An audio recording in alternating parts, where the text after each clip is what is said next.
नमस्कार। स्वागत है आपका द न्यूज लॉन्चर पर। मैं हूं अशोक वानखड़े। लेकर आया हूं आपका अपना कार्यक्रम डायरेक्ट हिट। ममता ने फिर हिट किया है, क्योंकि ममता जिस सीट पर हारी है वहां के ईवीएम और वीवीपैट सुरक्षित रखने का हाईकोर्ट ने आदेश दिया। हाईकोर्ट बोला तो जरूरत हुई तो इसकी जांच भी होगी। भवानीपुर में शुभेंदु से 15,000 वोट से ममता जी हारी थी। कलकत्ता हाईकोर्ट ने मंगलवार को पश्चिम बंगाल में भवानीपुर विधानसभा सीट की मतगणना से जुड़े सभी अहम सबूत सुरक्षित रखने का आदेश दिया।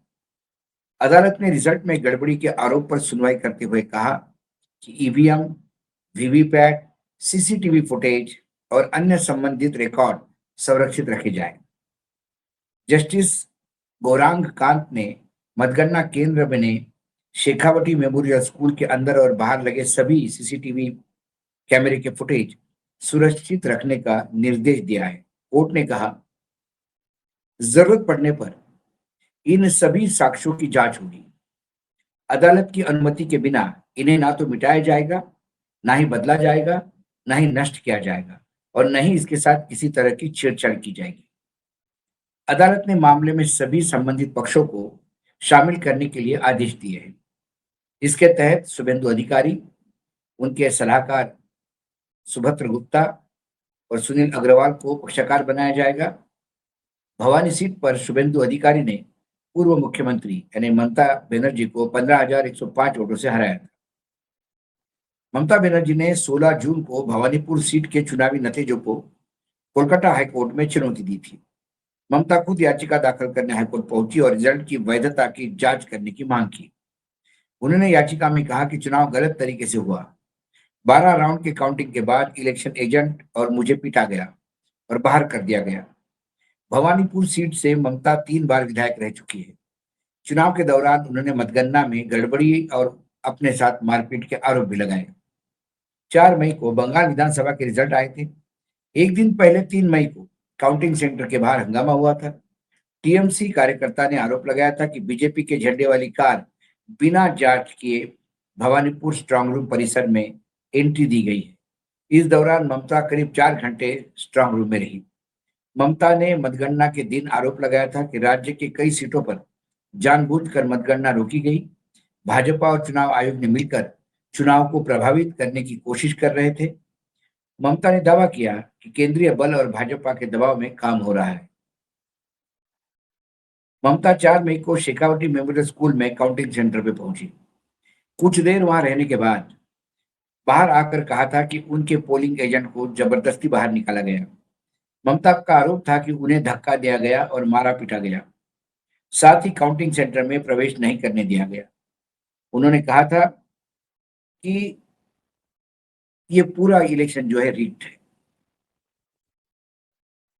पार्टी के अन्य नेताओं ने भी समय समय पर यह वक्तव्य दिया।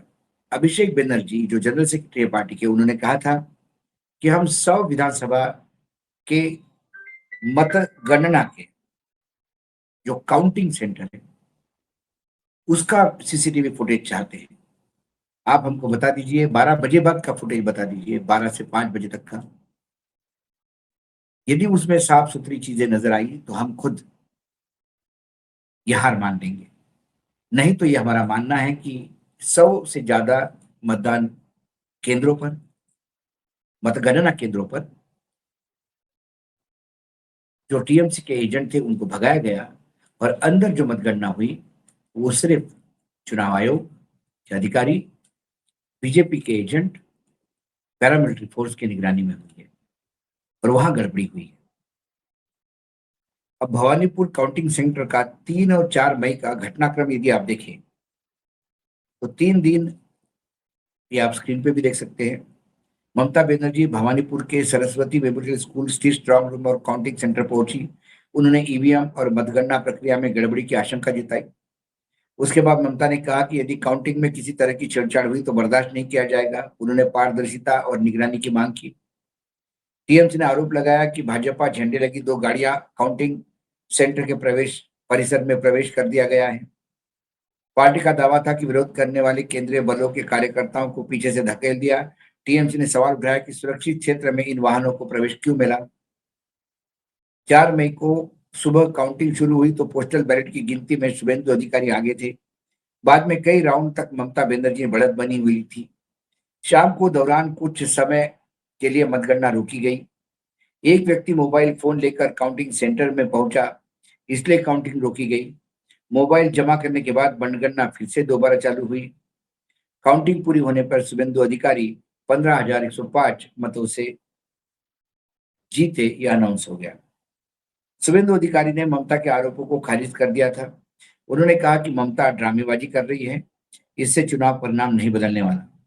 शुभेंदु ने कहा था कि ममता हार की आशंका से परेशान है और ईवीएम से जुड़े आरोप निराधार लगा रही है।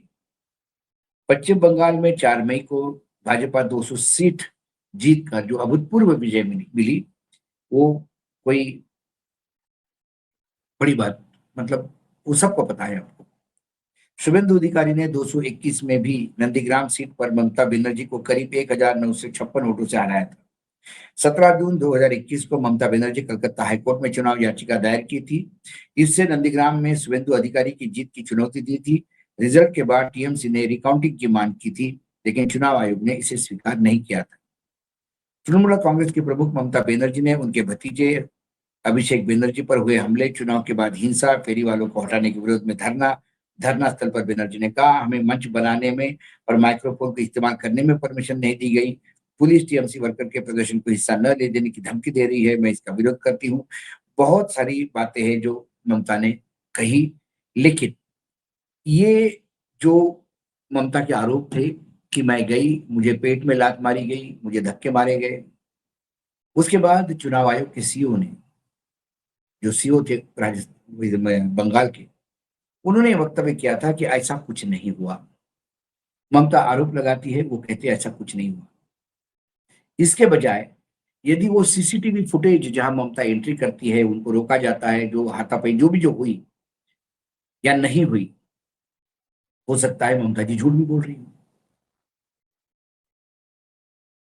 तो ऐसे में चुनाव आयोग को चाहिए था कि वो सीसीटीवी फुटेज तुरंत सार्वजनिक करके बता दे कि ये आरोप मुख्यमंत्री, क्योंकि जब ये ममता के साथ हुआ तो वो मुख्यमंत्री पद पे थी, चुनाव चल रहे थे और मुख्यमंत्री वही थी, केयरटेकर मुख्यमंत्री थी। उसके साथ ये घटना होने के बाद उन्होंने कहा कि ऐसा कुछ नहीं हुआ, लेकिन सीसीटीवी देने से मना कर दिया। मतगणना के सीसीटीवी जो है वो आराम से आने चाहिए, मुझे लगता है। मतदान की सीसीटीवी फुटेज तो चुनाव आयोग कन्नी काट गया ये बोल के कि निजता के कानून का हनन होगा, क्योंकि जो लोग वोट देने के लिए लाइन में लगते हैं उनकी पहचान नहीं होनी चाहिए। बड़ा अजीब बात है। सारे देश के टेलीविजन चैनल चुनाव कैसे संपन्न हो रहे हैं, लाइन में कैसे लोग हैं, कौन अपने माँ को कंधे पे लेके आता है, कौन किस उम्र में आता है, नया वोटर क्या कहता है, ये सारे इंटरव्यू लेते हैं। विभिन्न चैनल उंगली में लगी हुई इंक दिखाकर फोटो भेज दीजिए तो वो चलाते हैं ताकि मतदाताओं मतदान को प्रोत्साहन हो। ऐसे में निजता के कानून के तहत वो फुटेज देने को तैयार नहीं, क्योंकि उसमें पता पड़ जाता है कि कौन लोग बाहर से वोट डाल के गए, 5 बजे बाद कितने लोग लाइन में थे और वास्तविक 5 बजे के बाद वोट परसेंटेज जो आता है वो कैसा है। आंध्र प्रदेश के चुनाव को लेके वर्तमान वित्त मंत्री निर्मला सीतारमन के पति ने ही ऐसे आंकड़े दिए थे जिससे लगता है कि सुबह 4 बजे तक वोटिंग हुआ था। ये विसंगत आंकड़े चुनाव आयोग को हमेशा कटघरे में खड़े करते हैं। लेकिन यहां पर हाईकोर्ट ने बोल तो दिया कि ईवीएम वीवीपैट सेफ रखा जाए। उन्होंने ये भी कहा कि सीसीटीवी में फुटेज सेफ रखा जाए, लेकिन सरकार सिर्फ सेफ रखने की गारंटी दे सकती है। कल आग लग गई और बंगाल में तो आग लगने के मायने, बंगाल की आग तो बड़ी, क्योंकि बंगाल ये जादूगरों का क्षेत्र है, बंगाल का कालू ज्यादा बड़ा फेमस है। तो बंगाल की आग भी बड़ी अजीब है। दूसरी मंजिल पर आग लगती है और 8वें मंजिल पर ईवीएम जलती है।